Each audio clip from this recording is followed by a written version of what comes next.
Nayana Guerrero, and I'm very happy because today it's the very, very, very first episode that I'm recording in English. And this was thanks to you, Liliana. You pushed Liliana Cerilo to do Y no that. es porque yo no sepa español, pero why not?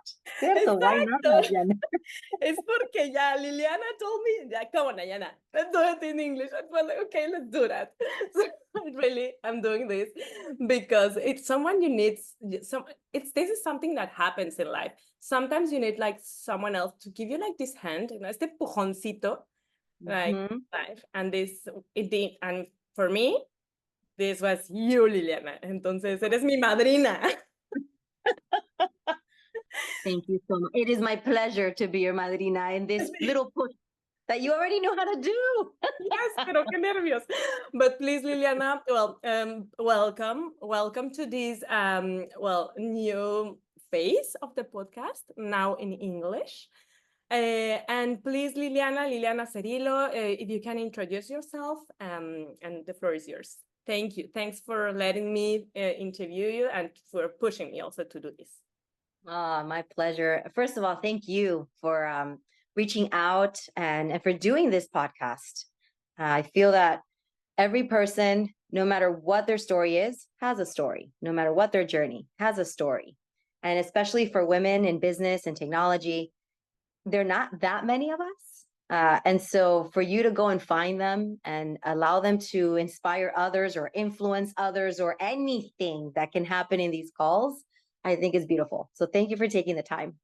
I'm Liliana Cerilo, and I'm the Chief Marketing Officer of an AI company called Lexica.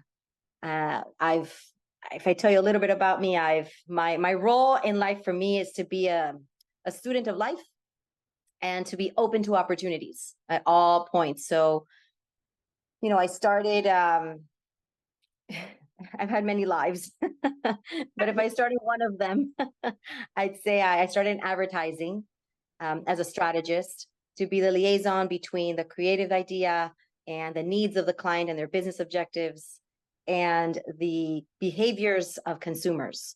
So everything from knowing trends and insights to learning the business to, and what those needs are and the objectives and KPIs of a business, to then inspiring a group of people to say, you know what, that is a good insight or that is a good brief. Let's do some great ideas. So I did that. And then from there, I moved to Google. But wait, Liliana. Espérate, amiga. Because I know you a little bit, but also for the people over there, like outside, and because some of them, they are located in Mexico and other people are Latinas here in Washington, D.C. But first of all, if you can tell us where are you located and what are your origins, and how come that you speak Spanish? So if you can give us a little bit, you can tell us a little bit about the story, your background, little bit about your personal story. Here's a bit about Liliana. So I was born in Colombia, and at 5 years old, my parents came to seek the American dream, and we went to Miami. So I grew up in Miami. I went to school in Miami. I was raised there, and then at around 12 years old, we went back to live to Colombia. Really? 12? 12. So it was, I was done with 5th grade, and then I went over there and I started 6th grade. So around 12, I went to live, 11, 12, I went to live back in Colombia for about 1.5 years. So I call that my study abroad program. That was great because I guess your family is over there. Yeah, so it was just us here in the United States, and all my uncles. My dad has 11 brothers and sisters. Oh my God. So a lot of family, a lot of cousins, and they were all over there. So we'd go and visit, and then they thought, we found we're in a good place. We feel that we have enough to go back now and be with our family. So they did that, and then they realized, wow, the opportunities for our children could be exponential if we actually went back. That's great because you had the experience living there. No, it's amazing because that's where I really, at home, my parents sacrificed a lot even language, right? They sacrificed learning really well English because all they spoke at home was Spanish. But that's, I mean, yeah, it's a sacrifice for them as a parents, but for you and your siblings, I think that's Spectacular. The best thing, and that's why it's a sacrifice, right? They were like, we're giving this to the next generation because you cannot not know Spanish. Like that's, and it depends on where you are in America in terms of acculturation. Some families come with the other mindset. No, leave that behind. You're now American, learn English, that's it. That happened to many people I know, and it's a circumstance. But now in the world we're living in, where it's so diverse and so global, knowing more languages is not going to hurt. And no. so I'm thankful every day that I'm like, oh, I know English and Spanish, but I know how to write it and I know how to read it. And I know, there's accents and just the vocabulary. I can do it in English, just speaking to friends. I can do it in English in business, not as much as I probably could. Every day I can learn, but I feel comfortable in the language to have those conversations. So it was a blessing, truly. And then we came back to the US. And in the US, we started from scratch again, basically, because they had sold everything here, bought everything over there, and then we came back.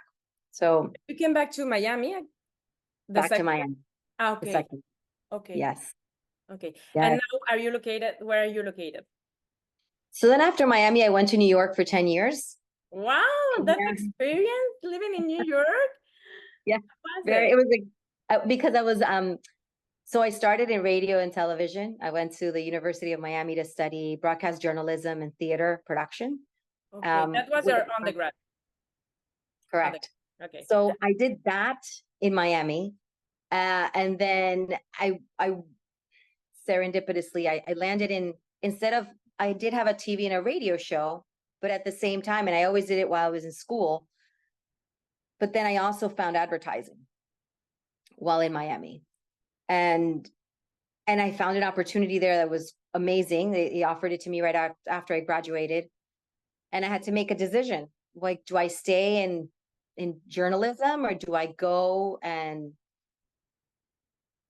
do something completely different? I liked the idea in advertising that I had an immediate mentor that wanted to take me under his wing and that wanted to teach me. He says, because you already have a TV and a radio show, you're really good with people, he said to me. And so that we don't have to teach you. That's inherent. And so what we do here as strategists is know and learn about people's behaviors, and you have to be good with people. So you have that. So what I want to do is I want to bring you under my wing and teach you strategy. And I'm like, oh, and I loved it. Oh, I was like, yes, teach me everything you know. Every day I want to learn something new. So he's like, well, get all the senior account planners and strategists to teach you. And I was able to be a part of some amazing campaigns. I was part of the team that introduced Mini Cooper to the United States. I was part of a team that worked on campaigns that brought back, for Burger King, when it was a little bit forgotten, we brought back Subservient Chicken, which was a fun campaign. And now it's evolved into so much more. I worked on some really great, Truth, which is, trying to get kids to not smoke. And then from there, I got, fortunately, awarded some really nice gifts, awards in the industry. And I was asked to go to New York. So I was recruited. At the time, it was a general market agency in Miami, and this was a Latino agency serving Latinos. You mentioned this in New York, the one in New York. So the reason I went to New York is because I was in a conference where I won an award, and there I got contacted by a few agencies. And so the conversation started there. And I always was open to the opportunity of something new, and New York, I mean, the mecca of advertising. Of course, I've never been there before, in the sense of, like, especially I was still living in my home, like with my parents. I'm like, that's the thing, as a Latinas also, because as Latinas, we are like very like into the family, and also your entourage and your environment is like very muy Latina, very like Colombian, y la familia, and those roots. And then to think about, now I'm gonna go and live in New York, it's just like, no, you have to separarse de la familia. It's hard. So for like a year, For us, for Latinos, it's hard to do that. Absolutely. I've always been very independent in that way, though. Like, yes, but I always saw more. I was very much like my dad, I realized after. I remember when I actually did something crazy a year and a half before going to New York, where I said to my parents, you know, I love you, but I I don't like commuting for 2 hours to go to work. And I think I want to leave the home and go live with a roommate. They were like, what? Así, It's pero so ¿por qué American quieres of me. sufrir? Who am I? ¿Por qué?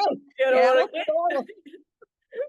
Pero es que yo siempre he sido, I've always been the type that likes to bike to work and like wants to like read a book and have time for myself and not commute the if I don't have to, like, and I've always wanted to like do my own thing también. And I don't know. I It's got like you. I don't know. I wanted to do that. I didn't do it while I was in university. I stayed at home all 4 years. So I thought, okay, I didn't do that, but now maybe I can. I'm making money. I could Yeah. do it. Uh-huh. Of course, I always help back home. It's not like I left and then I cut him off. It was like, I left and I'm still helping. That's how I was raised. Uh-huh. Entonces, what happened is I got then this offer to go to New York, and I'm thinking, es como el empujoncito. I already did the big one, Claro. which was the house. And now it's a whole other state. Oh my God. But New York's And a whole spectacular. other life. I mean, come on, Miami versus, o sea, Nueva York, it's like just such a different life. And Yes. also like from home with family and blah, blah, blah, to like a single lady or whatever, like young women, Latina in New York, working for an advertising. It's just like la película, ¿sabes? It's just like a movie. Totalmente. It was like that. I mean, I knew so many people in Miami. I had a whole network in Miami, but I didn't want to stay there. I was like, you know what? I want to grow. And this is a big opportunity. And if I'm really getting into advertising, that's where advertising happens. So I'm not going to let fear take over. I'm going to take this challenge. The worst thing that can happen is that it doesn't happen and I'm back at home. Yeah, yeah. Y no pasó Worst nada. case scenario is like a great scenario too, and this is something that we have to always like have it in mind. It's not that easy, but yeah. It was a big, big decision. But I also felt like I wasn't rebelling and going because no, I was like, I'm being offered a job. So there's stability, there's opportunity, I can grow. And it's not like, I mean, I'm gonna have my own little place for myself. Like, this is all very exciting. I mean, I was like, you know what? I'm going for this. And I always had a lot of support from my family. That's the thing.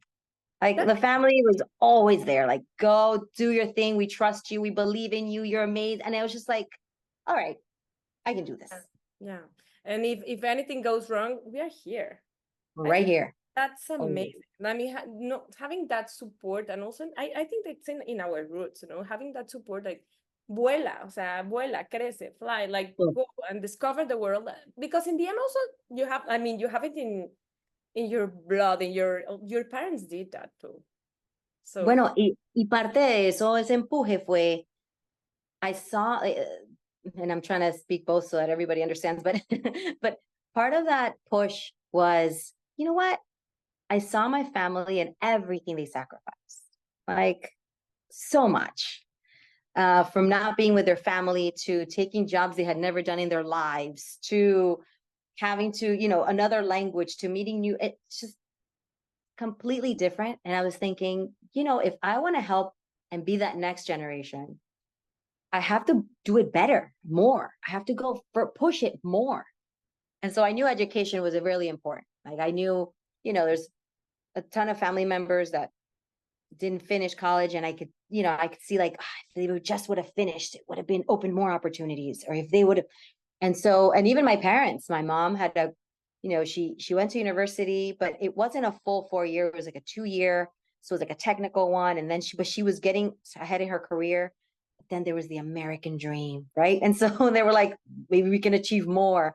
And I'm thinking, all right, I got to continue this. If they sacrificed and came for this American dream, let's see what this American dream is about. This is they put it. I didn't feel guilty or It wasn't like it's in my shoulders, but I was a little bit like, there's a challenge here. Let's see how far I can take this, because why not? It's just a land of opportunity, right? Everywhere. But they call America that for a reason. So don't get me wrong, of course, it wasn't easy in a fairy tale. No, of course it was hard, and had to do a ton of things, and always call my dad. My dad was always that person I would call, because he's very savvy when it comes to the world, right? He's tiene como street smarts, as I would call it, like people smart. And so I call him and I go, this is what's going on. He's like, that's a people problem. This is what's happening. It's like, en México decimos tiene colmillo, o tiene colmillo de que la arrastra el colmillo when you have like a lot of experience, you know, like with life, you know, it's like yes, tiene colmillo. So yeah, I tiene see. colmillo, total. Entonces ahí lo llamaban, like, Dad, this is what's happening. And he's always like, at the end of that problem is another person. Basically, that's what it was. Always. At the end of that problem, it's another person. And I remember that. I'm like, it's a people problem. Okay, so let's just get to a middle ground. And it helped a ton. It was little things that he said along the way. Like, I remember in middle school, I was starting a new school and never been in a different school. And after coming back from Colombia, I was getting in. And he goes, just know, in life, the first people you're going to meet are probably not the right people. Really? He's like, always. All those people are always, you know.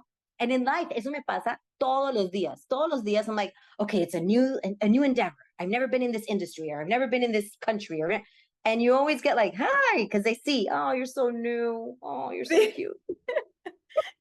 Ay, mira. And they're nice, but you start seeing through it and you're like, oh, there's an interest, there's a hidden agenda. And so I've always been very cautious of that too. Like, these are the first people you meet in order to really dig in and meet the other people. And you need that in New York, I can guess. So, yeah. How was the experience living there, like as you were like in your 20s? New York's spectacular. I would recommend everyone in their 20s to go live in New York. At least at the time I was there, amazing. I will always have a piece of me, will always be in New York. Why? Because New York, not only does it open your eyes, but it exposes you to so many people. And it doesn't matter if you're a doctor, if you're a lawyer, if you're, somebody's rich or poor, everybody's riding the metro, the subway. Everybody's the same. You're all walking the streets to get to a place. There's a culture to it. They say that people in New York are like not nice. And I'm like, no, it's not that they're not nice, because I've had my wallet fallen from my pocket and people giving it back to me. It's not that they're not nice. It's that they have a place to go. Don't get in the way. Don't be the tourist walking in the street going like this. Move to the side and look. Nobody's stopping you. Just don't stop the way of New York. New York has a way. Follow it, do it. I told myself, I never want to take New York for granted. I don't care if I've been there 10 years. I'm always going to look up. But I look up by going to the side and looking up. There's amazing buildings, incredible history. The immigrant story of New York is fantastic. It's just, there's so much that's gone on there.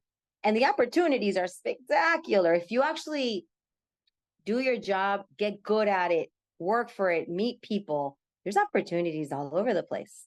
So, and then there's, the fact that you can just walk outside and culture finds you.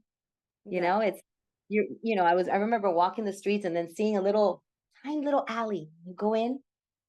What is this? Oh, this is the tiniest museum in the world. Really? What? I loved it. I love that there was a sample sale in that basement behind those, garbage bags in the corner or something, that to get it to a bar, you had to know the secret code. I love it. There's a world to New York that if you explore it, it's pretty awesome. I really like it. Then what happened? Why did you leave New York? So my family, right? So my sister, I have a sister. It's only two of us. And at the same time that I went to New York, my sister went to LA. Okay. My parents were empty nesters at the same time. So hard. So, I get the phone call. Hey, when are you going to choose one coast? Both of you together in one area would be great. It's going to be easier. I get the call. My sister would call. She's like, so oh, what about LA? And I'm like, kind of love New York. Plus, I never lived seasons because Miami was just one season. And in New York, I had 4 seasons and I never lived that before. And I loved it. Oh, there's snow. There's fall. Oh, lovely. Um, but I got the call and I got the call and I got the call. And every year I get the call. And then I started having babies and she started having babies. And then that was a real call. I'm like, okay, it's time for family to be together. Cousins need to know each other. And at the time when I'd been doing advertising for a while, Google found me via LinkedIn. So the importance of social networks and your network is huge. Linked. So they called me. I was about a few weeks away from having my first baby. Wow. I was And you have a call not, from Google. I was Are not you ready to pregnant? interview. I Te was vas a so explotar. ya, yo explotar. I was not ready to have a conversation with Google. So but I looked at the job description and it was exactly what I did to the T. Like I looked at it, I was like, wow, I didn't know I could work at Google at the time because, I knew you're either an engineer or you're a salesperson, but in advertising, you are, branding, you speak a different language of branding and product and and creativity and ideas and insights. So it was not really what I thought Google had, but at the time, that's what Google wanted to get into. Okay.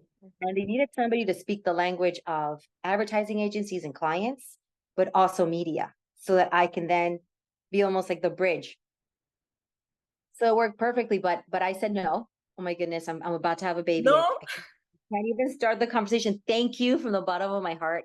If this opportunity is available in the future, I'm more than happy to have a conversation. but it was like your first child. ¿Este era tu primer embarazo? Primer embarazo, Sí. tuve a mi hija, Abela, y 6 meses después, 6 months later, I get another, this time was an email.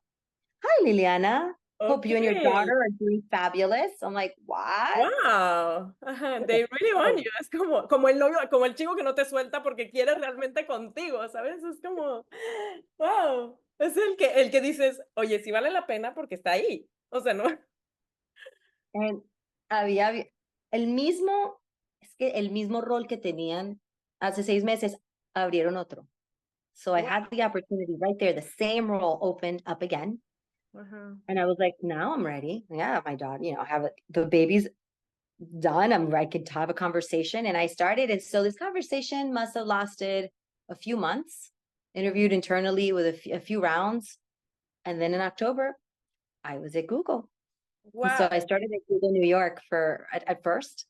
And then it was like that. I came to do exactly what I did outside, but now trying to embed Google technology into the briefs of advertising agencies so that digital wouldn't come at the end of a campaign. It would be embedded within as part of the campaign to help find solutions for that. And I did it for a few years. And then, While you were having while having babies. right. Eso es lo más, I mean, yeah. Like, because the balance between motherhood and work is not that easy. When I was in advertising, I had Bella. She was not a Google born baby. And the difference was huge. With Bella, I remember I had to like run because there's no work-life balance necessarily when I was in advertising. You worked crazy hours, you work till 10 o'clock. The next day, if you had a pitch, you'd work till the morning, and then you get home and you're sleeping, but then you have to go back. It was a nuts, you kind of figured out how to work in the best way possible, but it wasn't necessarily conducive to people with families. It was very like young, you work in advertising. And so when I came into Google after having Bella, I did not understand that I had time for myself. Really? And I'm like, what's that? I can have a life outside work. I remember the first day of work at Google. I remember coming in and, doing my thing and meeting people. And then at the end, I was waiting. I'm like, I'm not leaving till the last person leaves. I can't leave before anybody else leaves. This is crazy. And I'm looking at my watch and it's 6 o'clock. And everybody's already like, what are you doing? You have to go. And I'm like, I can go at 6 o'clock. And they're like, of course, like go. I'm like, I call my husband and I'm like, everybody's gone and I can go too. He's like, what are we gonna do with all these hours? ¿Y qué se supone que se hace? Así de que- It was amazing. It was like we can finally do everything we wanted to do and work. I was like, crap. I mean, because I mean, I don't know how, if you have experience, because you're a woman, you're a Latina, well, a mom, working in the tech industry. Is it like, how hard is it? Or how, qué tan difícil es, how hard is it to do that? Like to try to balance everything and yeah. How Well, hard? Or no? it's incredibly hard. Mira, for me, I mean, everybody's different, but I have 3 children. So I remember having In America, o sea, es como que well, in the country where it's not like created for being my mom, you know? It's right. No, no. So at the time, so when I had Bella, I was married. I had Bella. We hired a nanny. We did that. He was working, I was working, and we come and it didn't feel right. It just didn't feel right that some other person was, you know, taking care of our child, and it was our first, and we didn't know anything. Like, to be honest, I was like clueless, but I also knew that I had a new human in this world. And I was kind of jealous of my nanny, to be honest. I'm like, oh man, all the cool things she's doing. She sent me pictures. I'm like, oh, she's doing so claro. many cool things with my, oh. And then it didn't work out well. Turned out, just didn't work out. And my husband's like, I don't know if I can trust nannies. And I'm like, I don't either. And it's a big decision. Like, this is where you realize there's pivots you have to make, decisions you have to make. And we decided, okay. My husband said, I'm gonna take her to work. He worked in real estate. And he's like, I'm gonna take her to work because mine is more flexible whenever I can. And you try to work from home a few days and we'll figure this out. So we did that for a few months. And he's like, this is a disaster. Okay, this is not working. Not working out. We either get another nanny or let me figure this out. I'm like, what does this mean? You let me figure this out. It turned out that at Google, I was going to be traveling for a while. I was like on a little tour teaching a course to many Googlers. And so we were in Mexico, we went to Miami, we went to San Francisco, we went to Chicago, we went to LA. It was like a little tour. And he says to me, why don't we all go on your tour? And I'm taking care of Bella the whole time while you're working. And I want to know how it feels to have her all the time. Change her diaper, give her food, take her to the park, nap time, todo. I'm like, are you sure? He's like, it's just an experiment. Wow. Mm-hmm. An experiment later, I was pregnant with baby number 2. And he's like, I love this. I'm going to do it. And I was like, what? This turned into the thing. And I was like, are you sure? And I was like, okay, so I'm going to work and you're going to take care of these children. And he's like, absolutely. And then I got pregnant with number 3. And he's like, I'm still doing it. I'm like, oh. So what I have to say is this is very non-conventional. O sea, que la mujer esté trabajando y que el hombre no. And a lot of our countries are like, and it worked for us. And we didn't care. Nobody was paying our bills. Nobody was telling us how to raise our children. We were like, this is what works for us. Yeah. That's what worked. And as long as we're supportive of one another and it makes sense, then we went for it. And I understand the incredible work that he does, and he understands what I do. And we don't try to say, oh, but you don't do it. No. We know how hard it is. So I come home and there's food on the table that he cooked. I'm like, this is incredible. He cooks, he cleans, he takes care of the kids, takes them everywhere, all the classes. No. Incredible. I wouldn't have been able to do it without a partner like that. Es que that's I think one of the most important decision as a woman is with whom are you gonna get married, or who's your partner, no? O sea, más para la mujer, it's more for women than for men. It's such a huge and very, very, very important decision. Because Absolutely. O sea, eso impacta in all in every decision, and like this has a huge impact on a woman's life. I mean, who is your partner? And also life, I think that life is also sometimes it's you like as a like the one part that is gonna do some sacrifices, and then it's gonna be the other in another moment of the life. You know, I think it's a dance, no? Totally. And there's ups and downs, and there's times when you're so tired and you're both so tired. I remember we had 3 children under 4 years old at Ay, one point. qué locura. It was a para kindergarten. It was so hard. Yeah, So wow. no, of course I'm not gonna say it was easy. No, because no matter what, even if the dad is taking care of the kids, the mom plays such a crucial role. All the kids wanted to be with mommy when I got home. And so I was starting a whole new career at home too, because ahora empieza el trabajo de la mamá. I can't just be like, llegué a la casa, me voy a acostar, good night. Like, you can't do that. You're like, ay, okay, vamos a lavar los dientes. Let's go and read you the book. Let's do what happened today. Ay, no, venga, let's talk. Because I'm a talker. We communicate about everything. Entonces I'm like, let's hear, let me do. Oh, no, blah, blah. Talking and doing and making sure they're there. And it doesn't stop. It doesn't stop. A doble jornada como de las mujeres, ¿no? Like the work at work and then the work at home. So, and is anyone in your family linked with technology, like linked with this, well, with this sector with technology or? So not in the field of technology, no, nobody actually. But my dad was in TV and production when Okay. growing up. So that's why I was interested in the broadcast journalism portion of it, and I wrote and produced things.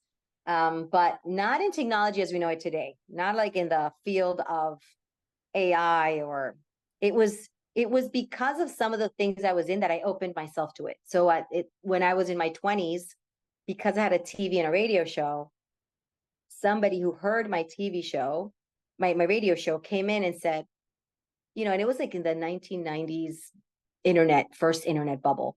They came and said, you have a Spanish rock radio show and we're starting at the time it was called Yupi, which was one of the bigger Spanish language websites. And we'd like for you to be the director of globally of all the Spanish rock bands. It was incredible. And so that's where my first taste of technology came in. And I thought, oh, this is pretty neat. And I did that for a while and it was incredible. And then, of course, the bubble burst and everyone was laid off. And I was like, okay, I did that. That's when I got introduced to advertising. But again, I've always been very open to opportunities. Like something opens and then it closes, but there's a reason why it closed, but something else is on the other side. And I'm a big believer that everything happens for a reason. And my parents will say, and that reason is always a good one, even if you don't see it. Because there's a bigger lesson to learn. I don't know. Things happen for a reason. They really do. We're part of a much larger purpose. Yeah, I agree. I agree. And also something, I mean, just just like it's in my mind about the topic that we were talking previously about I think having the dad present in the life of your kids, it makes them living in don't like to use it better, but the having the dad raising their kids, it's very important, like for the ¿sabes? O sea, tener la presencia del papá en el crecimiento de los hijos, it's something that gives you just such a different perspective of the world. ¿No?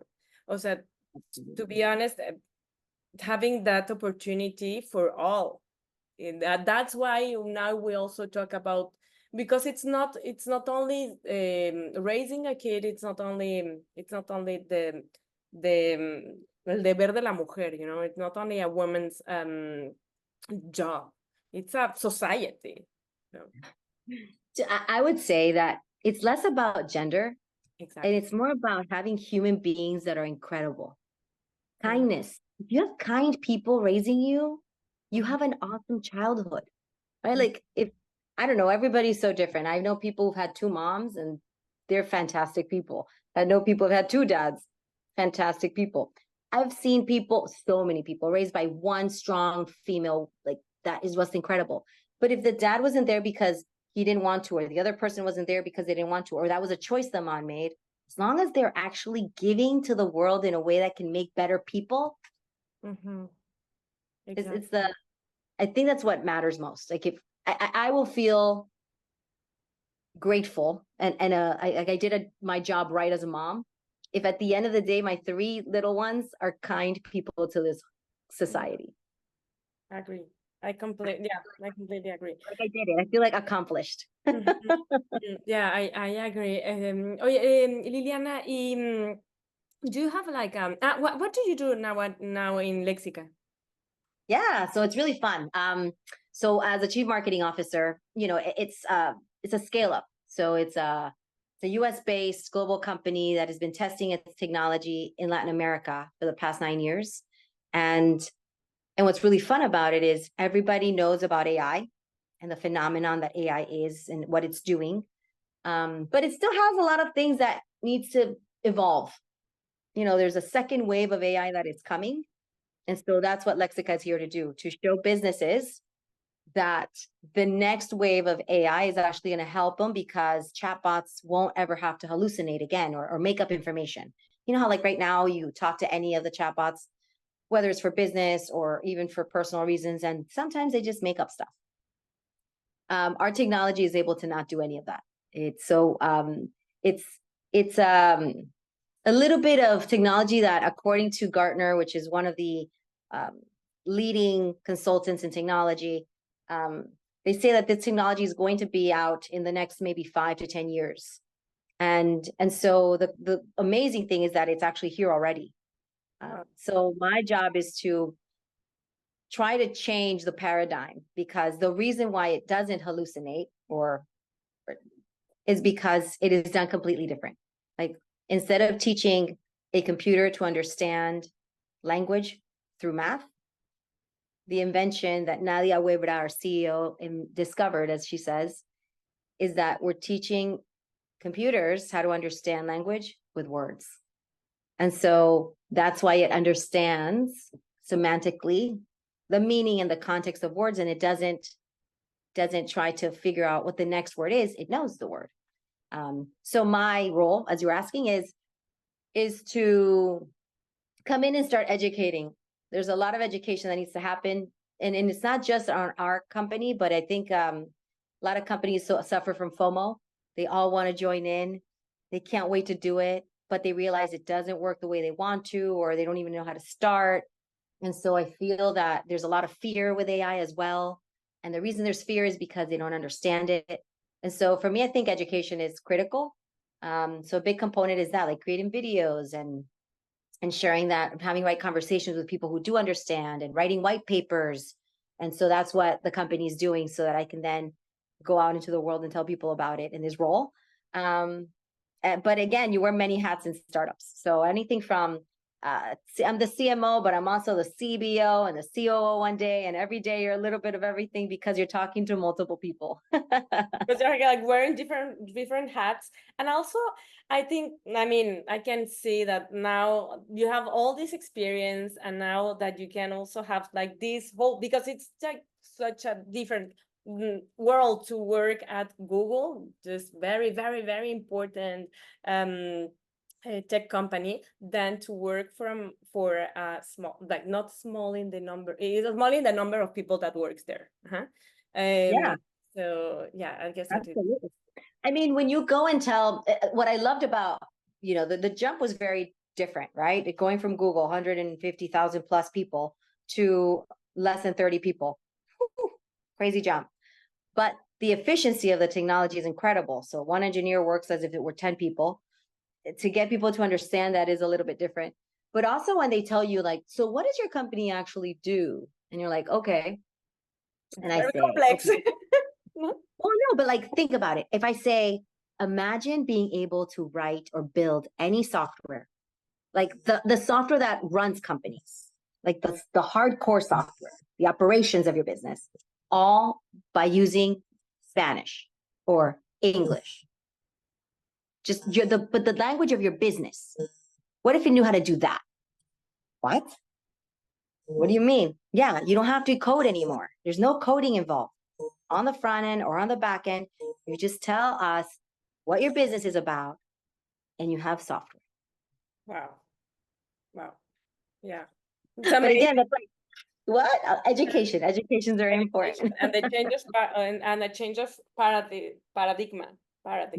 Paradigm. Yes, that's Paradigm. exactly what it is. And what advice would you give to Latinas, Hispanics, or Latin American women that are looking to enter to the tech industry? Because some of them there was a huge, massive people that was like in the layoffs and etc. So, what piece of advice would you give to them?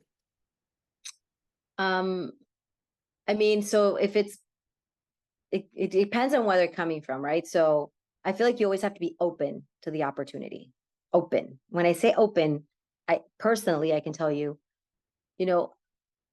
now that I've been at Google and I've always been in the corporate world, being in the entrepreneur side, very different. I felt like I was in a little bit of a bubble, very safe space, lots of people, whole new world in there. And so you're trying to enter this, you have to see the opportunity, be open to the opportunity, because it could be something completely new that you didn't do necessarily before, but that you're pretty good at. So I would say 3 things that I would recommend is to do a little bit of a dig deep into yourself to know what you're really good at. Like, get to know yourself. You don't have to jump into the same role you did because that's what you did. You have a chance to take a step back, reflect, write. I like writing journals and all that. So I write and I ask myself questions and I look at TED Talks and I find videos and I look at quotes and I read books and I'm like, oh, things that inspire me. And I'm like, yeah, I like doing that and that. And so you do exercises about yourself to get to know what you love. And then you present yourself with confidence because you kind of know what you want. So you go in there open to opportunities and then not going in there like you're begging for this position, because that you could smell that. When people are like, I need a job really bad, you could smell it. It's better when you just, I understand there's a time for that. It happens. But it's better if you know what you want, so that when you go in there, they're like, oh, very confident. It changes your attitude. And then when you're having these conversations, then you have to know your worth. And this is very important. Know your worth, know how far you can go in terms of negotiation. There's always space for negotiation every single time, no matter what. And it doesn't have to be only money negotiation. It could be a benefit. It could be, from vacation time to more stocks to time off to working from home, whatever works for you. But there's always space for negotiation. And don't ever think for 1 second, especially as a woman, that you can't negotiate. Why not? If men do it all the time, why can't women do it all the time too? But again, you have to be confident about what you want and what you can do so that you can feel confident enough to ask for what you're worth. And it's very hard today, especially today, because what you mentioned, there's a lot of layoffs, and some of the most incredible, intelligent people I know don't have a job right now. There's so many people that are incredibly intelligent that are just open for work. And so that's where you have to really, I feel like you have to do some soul searching and some digging. Like, what do you really want to do? What do you want to, put yourself in? And just because an opportunity comes and you take it, it doesn't mean it's the one you always have to stay in. Yeah, So that's another thing. I don't know if it's a gender aspect, but it's like, no, you can take some opportunities, and also life is like that. Like, I mean, we're constantly changing. So it depends on where you are in life. Some people have to take a job because they need the money. And you're like, I get it. You have to pay bills. That's just natural. yeah. But that doesn't mean just because you chose that thing that was in front of you, that's what you're going to do forever. No, Yeah. take it, resuelva, and then move on. Muévete. Oye, Liliana, ¿y tienes una frase? Do you have a motto, a quote, o cómo se dirá, un lema, motto, que te guste, that you like, and that you have it like in your mind, que represente un poquito como que te ha llevado por la vida? Do you have like something? Yeah. So especially now, because we're in this paradigm shift. That's what I'm always thinking about. There's this Irish playwright. His name is George Bernard Shaw. And he always said, progress is impossible without change. I'm like, uh-huh. But those who cannot change their minds cannot change anything. So if we want to progress, it's the only way to change. But if you can't change your mind, then you're not going to change anything.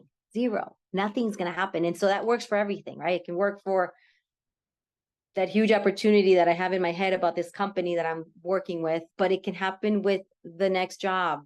Like, if you can't open your mind, have that growth mindset, open your mind to the possibility of what if. Ay, el bendito what if. Oh my God. Pero qué importante, ¿eh? El what if, y luego what if everything goes well and great. It's cool. No sé, emocionante. It's so exciting. Wow. So exciting. ¿Y qué persona admiras? Which person do you admire? I mean, I can't really choose because so there's two people. So my mom and dad. My mom, the ultimate optimist. Me encanta. Sí. Somebody is upset at my mom, they're the ones with the problem. Es que nadie, o sea, she's just le la cosa bien a todo, things are going to be okay, you're going to be fine, like it's just very optimistic, so I have that, a lot of that. Then my dad, I have to thank him a ton because, you know, growing up in Colombia, I'm sure my dad wanted to have boys. It's natural. And here I am, the first girl that came out, it's a girl. And then the second, another girl. Y luego, ni modo. Ay, sí. But you know what's great? He never made me feel like I was less in terms of like preparing me for the world. Like he never was like, you're a woman and you have to know. No, none of that. He was like, you're a human being and you're smart.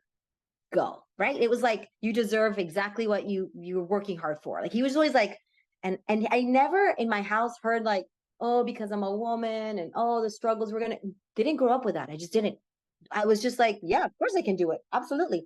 So maybe you call it naive or maybe a bit ignorant, going into a corporate America, thinking that I was the same as all the men around me. Like I never even thought there was a difference. I was just like, you're either smart or you're not. You either know how to do it or you don't. Like I just didn't. I was very, to me, it was, obviously I knew like women and men, but I didn't know how deep it was, right? I didn't know the lengths of the opportunities at hand, the boys club. And of course I looked around and the majority were men. I get it. But what I'm saying is I didn't feel a victim from the beginning because it wasn't embedded in my brain that that's the way it should be. It was more of a, okay, I see that there's opportunities that are given to men, but why can't they happen to me? So I pushed limits. I always tried. I was also very nice. I was a big collaborator. Most of the people that I know in the industry that have helped me out have been men because there've been more of them. So I can't be like, oh man, no, they've helped me a ton. They've been incredible. And so I feel very lucky to not have been, I guess, I don't know how to say it, but I never went thinking it's going to be like this because that's how my dad said or my mom said, that's how I was raised. No, it was like blank chart, no biases, go in and do it. And then I learned a ton along the way, of course.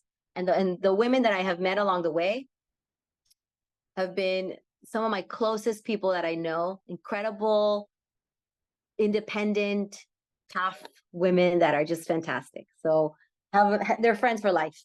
But you can't forget those people, right? But then you also see what happens in the corporate world when you find a woman that has been beaten and battered because of everything that's happened to her, unfortunately. And those are the women that unfortunately don't let other women thrive. It's because of what's happened, you know. It's not that they went in saying that's who I am. It's not everybody got the opportunities. Not everybody was heard. Not everybody got a seat at the table. So I feel very lucky in that sense. Maybe it was just naive of me. And you know what? I take it. But I always give back, always, no matter what. This is why I'm doing this, because I feel like somebody's got to hear this story. I don't know. I went in there thinking. And what book, podcast, video, movie, or like any resource that you recommend related to it can be related to technology or to or something that you recommend about, I don't know, a topic that you like. So right now, it depends. I read a lot of stuff, but right now, I'm reading Burn Book by Kara Swisher, and it's basically she's the first tech journalist that covered everything happening in technology. Oh, it's great to hear her point of view because she's been through everything. She knows all the players, interviewed all of them. So that's a fun read right now for me.